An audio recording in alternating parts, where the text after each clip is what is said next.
अस्सलाम वालेकुम दोस्तों, जॉली अजीम हाजिर है फिर एक नई वीडियो के साथ। दोस्तों आज मैं आप लोगों के लिए गार्लिक मेयोनीज़ बनाना सिखाऊंगा। इसकी मुख्तलिफ वेरिएशंस हैं, लेकिन मैं अथेंटिक जो है गार्लिक मेयोनीज़ वो बनाना सिखाऊंगा आपको। आप इसे पीटा ब्रेड के साथ खा सकते हैं, शवारमे के ऊपर लगा के खा सकते हैं, और फ्रेंच फ्राइज़ के साथ खा सकते हैं मज़े के साथ, और पिज़्ज़े के साथ खा सकते हैं। ये आपको बहुत मज़ा देगी ये वाली गार्लिक मायो सॉस जो है, ठीक है, मायोनीज़ सॉस जो है हमारी। इसे बनाना बहुत आसान है। मैंने आपको ऑलरेडी सिंपल प्लेन बनाना सिखाई है। आज मैं आपको लहसुन वाली यानी गार्लिक मायोनीज़ बनाना सिखाऊंगा। चलो दोस्तों शुरू करते हैं। इसके लिए हमें क्या चाहिए, अच्छी क्वालिटी का मैंने कुकिंग ऑयल लिया है। कैनोला ऑयल ले लें या सनफ्लावर कुकिंग ऑयल ले लें। 1 कप 6 मैंने लिए लहसुन, उसे मैंने छोटा छोटा काट के 2 से 3 चम्मच जो है ऑयल के अंदर मैंने इसे फ्राई कर लिया है 3-4 मिनट के लिए। एक अंडा चाहिए हमें, और 3 टेबलस्पून मैंने लेमन जूस लिया है। अगर आपके पास लेमन जूस नहीं तो लेमन विनेगर इस्तेमाल कर लें। लेमन में विनेगर भी नहीं तो वाइट विनेगर इस्तेमाल कर लीजिएगा। तो लेकिन मैं आपको हाईली रिकमेंड करूँगा आप लेमन जूस ही इस्तेमाल कीजिएगा, उससे अच्छा फ्लेवर आएगा। और हाफ़ टी स्पून मैंने लिया है, हाफ़ टी स्पून मैंने लिया है सॉल्ट, नमक, और हम इसे बनाएंगे ब्लेंडर के अंदर। चलो दोस्तों शुरू करते हैं बनाना इसे। लेकिन जी दोस्तों गार्लिक मेयोनीज़ बनाना शुरू करते हैं। सबसे पहले ब्लेंडर में आप ये फ्राई किए हुए लहसुन डाल दें। दोस्तों आप इसे रॉ भी शामिल कर सकते हैं, लेकिन मैंने फ्राई करके डाला है। इसकी ख़ास स्मेल होती है ताकि कच्चापन हमारे पाकिस्तानी सोसाइटी में उस कच्चेपन को पसंद नहीं किया जाता, इस वजह से मैंने इसे फ्राई किया है। तो आप इसे कच्चा भी डाल सकते हैं। हाफ़ टी स्पून नमक,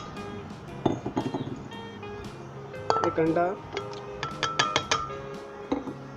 दोस्तों आपने इसी स्टेप को फॉलो करना है जैसे मैं आपको बता रहा हूँ।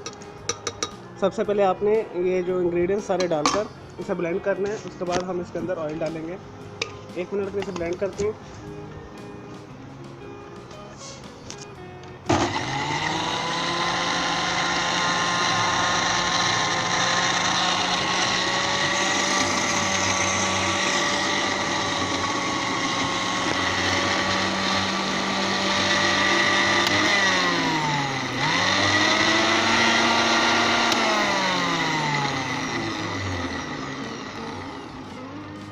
दोस्तों ये ब्लेंड हो गया। अब हम इसके अंदर ऐसा ऑयल डालेंगे, इसे तेज़ जो है रनिंग के ऊपर चलाते हुए।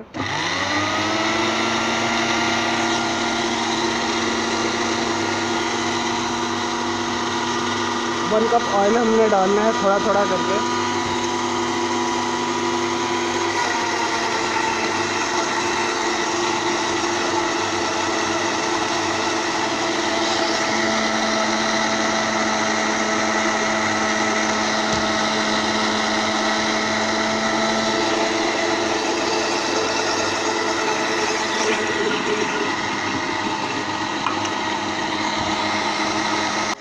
लेकिन दोस्तों मैंने सारा ऑयल डाल दिया, ठीक है। अब ये देखिए गाढ़ा हो गया।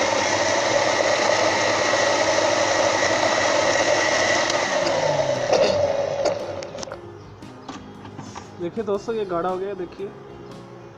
तो इसे मैं निकालता हूँ, फिर मैं आपको सर्व करके दिखाता हूँ। नहीं जी दोस्तों, हमारी मज़ेदार लहसुन वाली मायोनीज़ तैयार है, गार्लिक मायोनीज़। इसके अंदर मैंने थोड़ी सी इटालियन हर्ब्स भी डाली हैं, और ये ऑप्शनल है। अगर आपने डालना है तो डाल दीजिए, अगर नहीं डालना तो मत डालें। इससे ख़ास फ्लेवर आता है। मैं थोड़ा सा ऊपर से स्प्रिंकल भी करूँगा।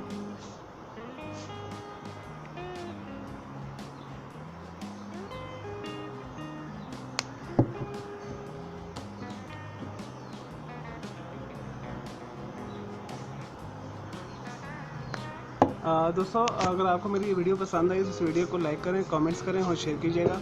मेरा दूसरा चैनल ग्राफिक्स एंड आर्ट्स का कलर क्लाउड के नाम से भी सब्सक्राइब करें, और मेरा जो लेटेस्ट अपडेट्स हैं नोटिफिकेशन के लिए मेरे बेल आइकन को ज़रूर क्लिक कीजिएगा।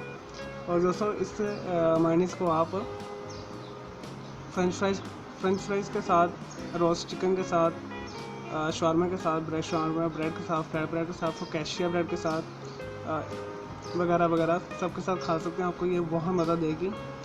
इसका बहुत ही अच्छा फ्लेवर होता है। स्पेशली ये मिडिल ईस्टर्न कुजीन में और इटालियन कुजीन में बहुत इस्तेमाल होती है। अरेबिक डिशेस में बहुत इस्तेमाल होती है। ये गार्लिक सॉस जो है मायोनीज़ हमारी शवारमे के साथ और हमूस में भी इस्तेमाल होती है। चलो दोस्तों, मुझे इजाज़त देकर अल्लाह हाफ़िज़, टेक केयर।